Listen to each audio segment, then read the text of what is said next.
put a team out that we think that's going to go and compete and try and win the game.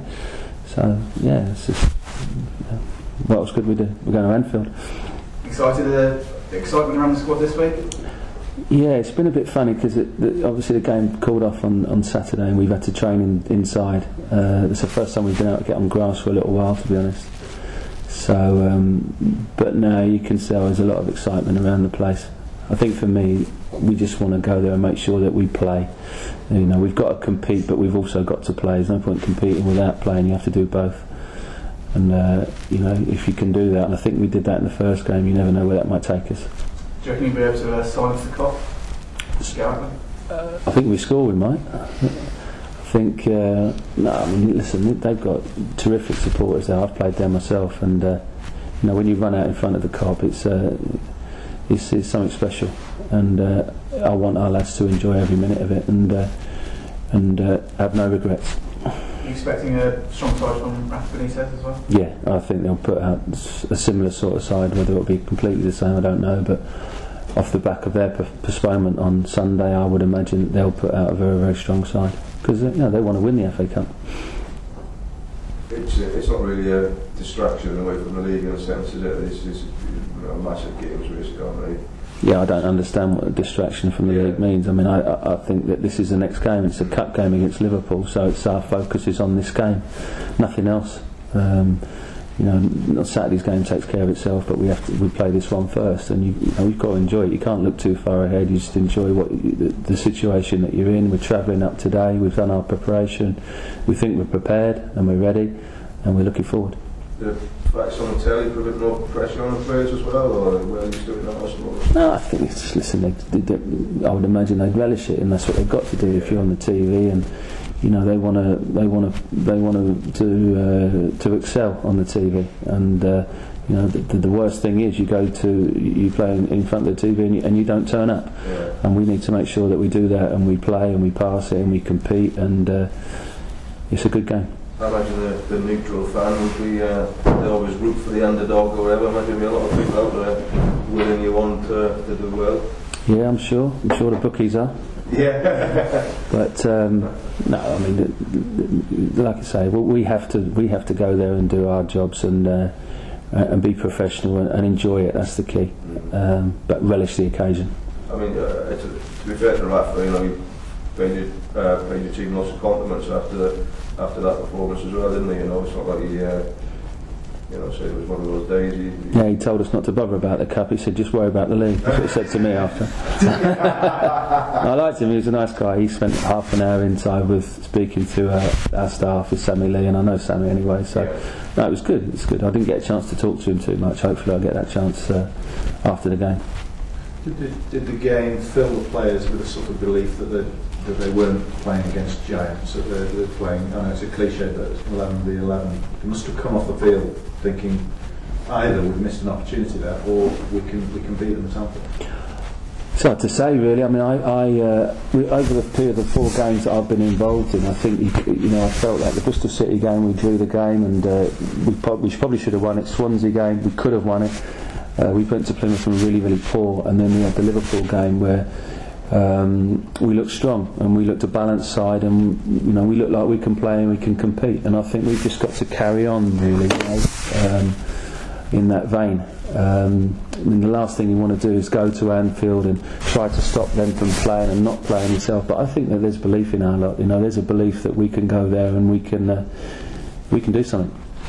Were they impressed with what they saw? Your players, were they impressed with what they played against or not? I think you can't not be impressed by some of the quality of the players. I mean, you look at Torres, you can't give Torres an inch. He is a fantastic player. Even Gerrard's record speaks for itself, and you know, they've got players that spend a fortune on.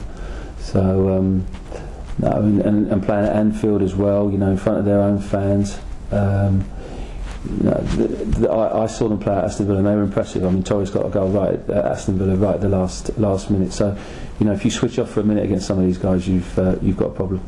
How much does it play in your mind that the FA Cup is one of Liverpool's last chances to win something this season, and of all the Premier League teams you could have drawn, and the FA Cup really does matter for them? It doesn't play on my mind about them really, because I can't do anything about them. They've got to do what they've got to do. As far as I'm concerned, we have to do what we've got to do for Reading. Obviously, our priority is the league, but we have a great opportunity tomorrow, and we can go into this game and we can show what we can do, and that's it's really important to me, this game tomorrow. Is the presence of Steve Coppell a double-edged sword for you in a way? In that I'm sure he's a rock to rely on, some good advice and a good friend, and yet it probably agitates the fans to call for his reappointment.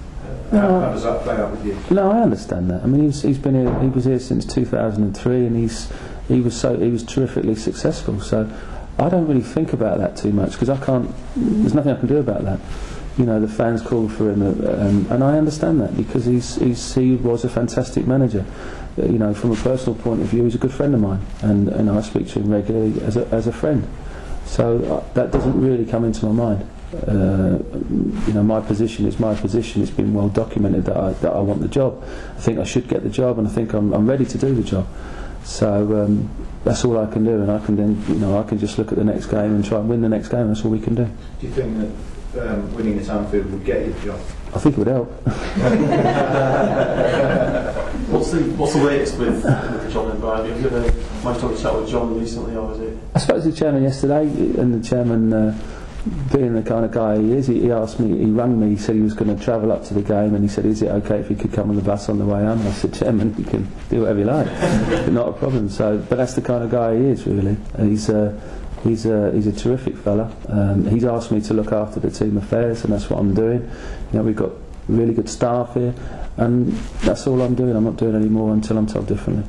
So your relationship's pretty rock solid, and you see no reason why that wouldn't. Well, I've been here 10 years virtually, so it's not like I've just moved into and I don't know anybody. I know everybody here. I know the chairman really, really well. I know Nigel Howe and Nicky Hammond, and we work. I know all the staff here, and I know the players. So, you know, it's not like I'm brand new to this place. This is a place that I know off by heart. Were you surprised that you were overlooked when Brendan came in there? I don't think I was overlooked. I don't think it was. I think that's a question that's sort of been asked, really. But circumstances being what they were at the time, you know, Brendan got the job. I never went for the job in the summer. Brendan got the job. We thought Brendan was going to be here for a long time, and it didn't quite work out. So I think at this moment it's right for myself, and it's just circumstances, and that's what's dictated how this has come about, really. You've really enjoyed your time at the helm? I've loved it. I've genuinely loved every minute of it. I mean, I didn't love standing on the line. We're getting trounced 4-1 at Plymouth, but in a funny kind of way, we turned that into a positive. You know, that was a horrible day, but sometimes you have to feel the pain, and that's how it is.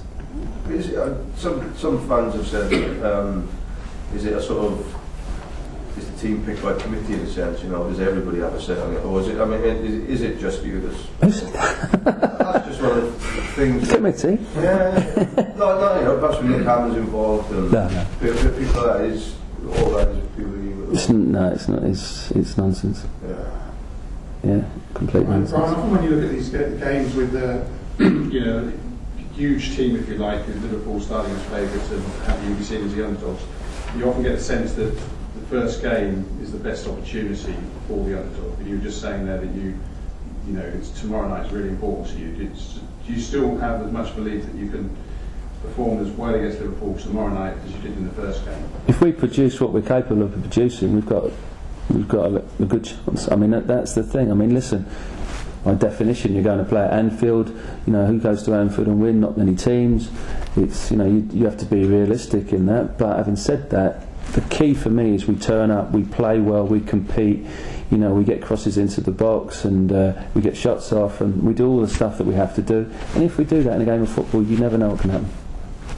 Andy Griffin's coming. I know he can't play tomorrow, but obviously I feel that strengthens your squad a great deal. Yeah, he's a natural, experienced right back, and I think that we needed that position strengthening. I think Brynjolf's done a great job there, and Jay Tabb's done a good job there. So But we needed a guy who's come in there, knows the position and knows how to play it, and he's been in a side that's got promotion out of this league, and he's been skipper as well, and it was only last year he was playing in the Premiership.